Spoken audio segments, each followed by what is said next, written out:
Всем привет, дорогие друзья! Хочу вам показать, чем я занимаюсь с самого утра и даже со вчерашнего дня еще. Ну, самое первое, посмотрите, на подоконнике у меня стоит то, что в простонародье мы называем чайным грибом, а в магазине этот напиток называется таким крутым словом камбуча, продается почти 4 евро за 750 миллилитров. У меня чайный гриб вырос на уксусе. Я делала уксус из своего винограда. И еще моя подруга Аня дала мне кусочек. Я их вот все вместе сложила. И они у меня вот здесь растут. Немножко он помутнел, потому что я его с утра уже помешала. Еще вы знаете, что у меня вот такой есть напиток. Это гранулы. Называется это водяной кефир. Посмотрите, как он пенится, ферментируется. Вот. Очень тоже немножко по вкусу отличается от чайного гриба. Совсем немного, но очень вкусный тоже. Вот здесь у меня кефир домашний, из домашнего молока. Вот смотрите, какая красота. Вот эти кефирные грибки. Я уже приготовила бутылку, ошпарила ее кипятком, она у меня остывает. Вот, сейчас буду процеживать. Смотрите, какие классные грибочки кефирные. Вот. Вот такая вещь, шикарная. В такую бутылочку буду его сейчас процеживать.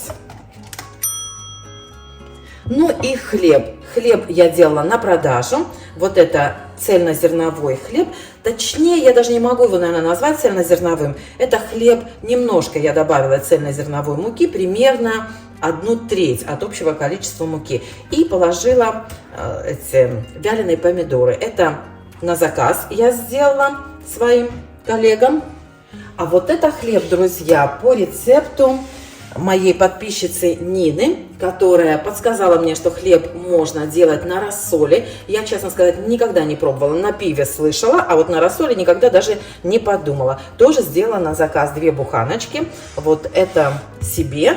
Сейчас мы разрежем и посмотрим. Вот этот хлеб получился, конечно, немножко другой. Он получился, даже тесто по консистенции, конечно, было другое. И он намного мягче, чем простой обычный хлеб. Ну, в общем, посмотрим. Сейчас мы порежем с вами вот этот хлебушек и посмотрим, какой он внутри. У меня здесь буквально 3 или 4 этих вяленых помидорчика. Ну, чуть-чуть больше оказалось.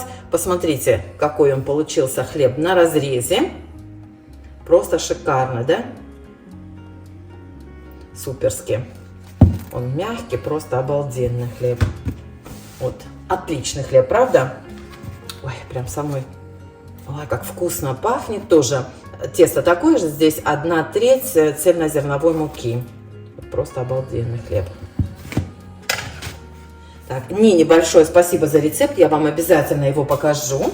И еще покажу вам сыр, который я тоже делала на заказ. Ну, ручки не особо хочу пачкать, но вот это сыр с укропом и острым перцем. Я его только что намазала солью, поставила под груз, поэтому из него столько, видите, выделяется сыворотки еще. Это вчерашний сыр, сегодня я его намазала солью.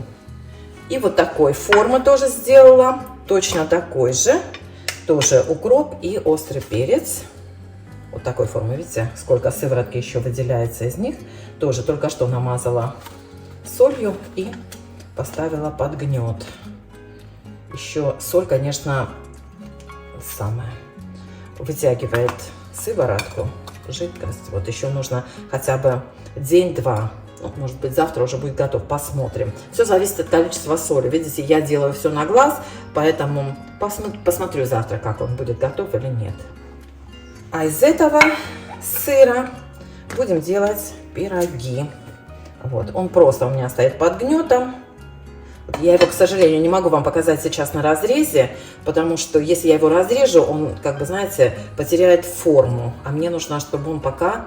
Вот, видите, сколько сыворотки здесь еще.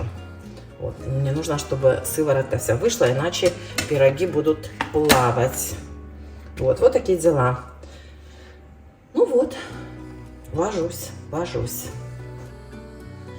Ну вот, друзья, все у меня упаковано. 2 буханки хлеба.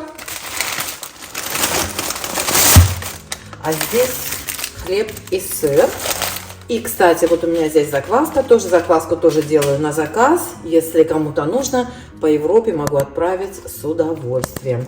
Вот такие упаковочки 20 грамм, могу отправить больше, если хотите, но, к сожалению, чем больше закваски, тем дороже пересылка, поэтому отправляю вот в таких небольших пакетиках. Отлично разводится водой, просто добавляете воду, и она начинает расти, как обычно.